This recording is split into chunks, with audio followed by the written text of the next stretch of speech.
Assalamualaikum warahmatullahi wabarakatuh. Apa kabar kalian semua? Perkenalkan, nama saya Elva Dwi Jayanti. Saya tinggal di Kampung Kuripan, Kecamatan Padang Ratu, Kabupaten Lampung Tengah. Saya adalah peserta di LKP Smart Kids di Kampung Srikaton. Di sini saya akan menjelaskan tentang memperkenalkan perangkat keras komputer atau yang biasa kita sebut dengan hardware, dan menjelaskan bagaimana cara merakit hardware itu sendiri. Simak terus ya. Yang pertama, saya akan mengenalkan perangkat keras komputer. Di sini ada motherboard. Motherboard yaitu sebuah papan sirkuit yang mempunyai fungsi sebagai tempat suatu komponen-komponen komputer seperti prosesor, hard disk, RAM, dan lain-lain. Fungsi dari motherboard itu adalah menyediakan akses untuk setiap komponen dalam melakukan komunikasi satu dengan yang lain. Yang kedua yaitu ada hard disk atau hard disk drive. HDD atau hard disk ini yaitu suatu perangkat keras komputer yang mempunyai fungsi untuk media penyimpanan.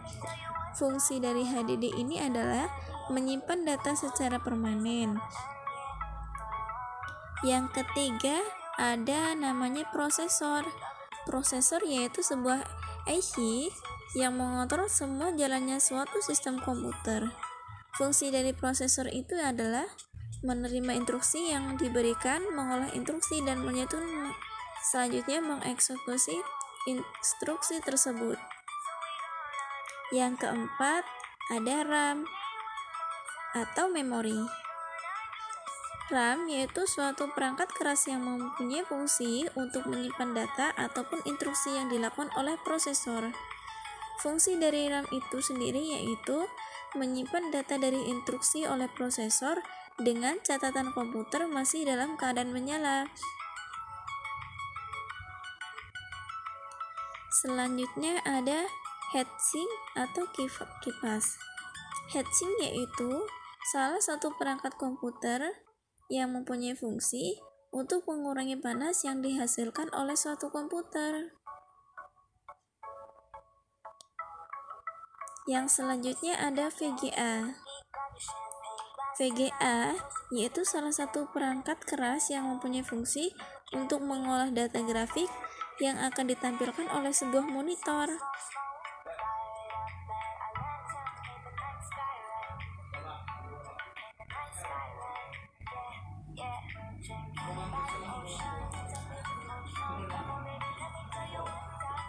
Selanjutnya ada DVD, yaitu salah satu perangkat keras yang mempunyai fungsi untuk membaca ataupun menulis data dari kepingan CD atau DVD. Selanjutnya adalah power supply, yaitu salah satu jenis perangkat keras yang mempunyai fungsi sebagai penyuplai data daya ke suatu komponen-komponen yang lain seperti motherboard, prosesor, VGA, dan lain-lain.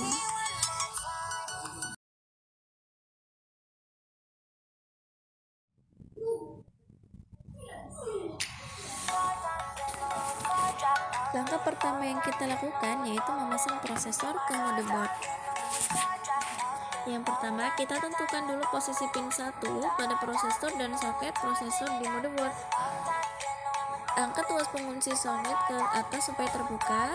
Sesuaikan posisi kaki prosesor dengan lubang soket. Kalau sudah, lalu tekan prosesor ke dalam soket sampai rapat. Jangan lupa kunci kembali dengan tuas pengunci. Dan yang kedua yaitu memasang heatsink atau kipas. Setelah prosesor terpasang, lalu pasang heatsink supaya prosesor tidak panas. Heatsink ini diletakkan di atas prosesor dan diberi penahan supaya tidak lepas. Yang ketiga yaitu memasang RAM atau memori. Cara memasang RAM memori yaitu buka dulu tuas penguncinya, lalu sesuaikan posisi lekukan pada modul memori dengan lekukan pada slot. Kalau sudah pas, lalu tekan dan pasang kembali tuas pengunci RAM atau memori. Yang keempat yaitu memasang motherboard. Untuk memasang motherboard pada casing, yaitu letakkan motherboard pada tray casing dan sesuaikan lubang antara casing dan lubang motherboard, lalu kunci dengan skrup. Yang kelima yaitu memasang power supply.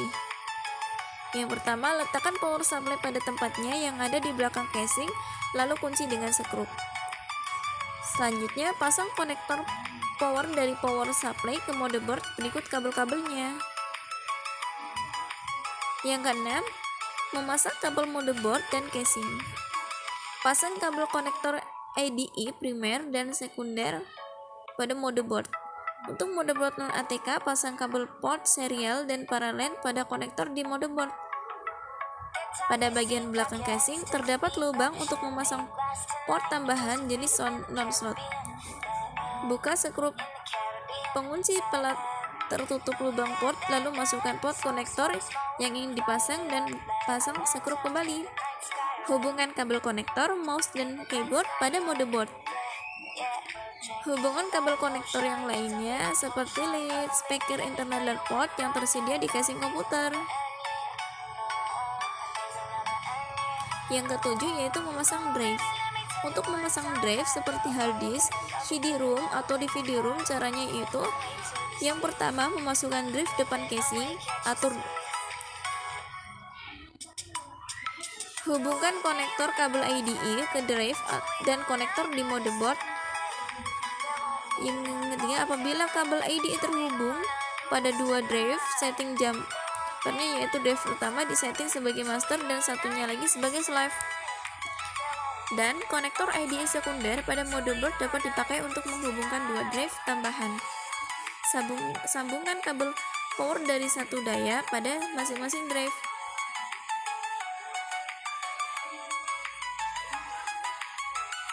Yang selanjutnya yaitu tahap terakhir perakitan komputer. Kalau semua langkah-langkah perakitan komputer sudah selesai, kini tutup dengan casing dan beri skrup.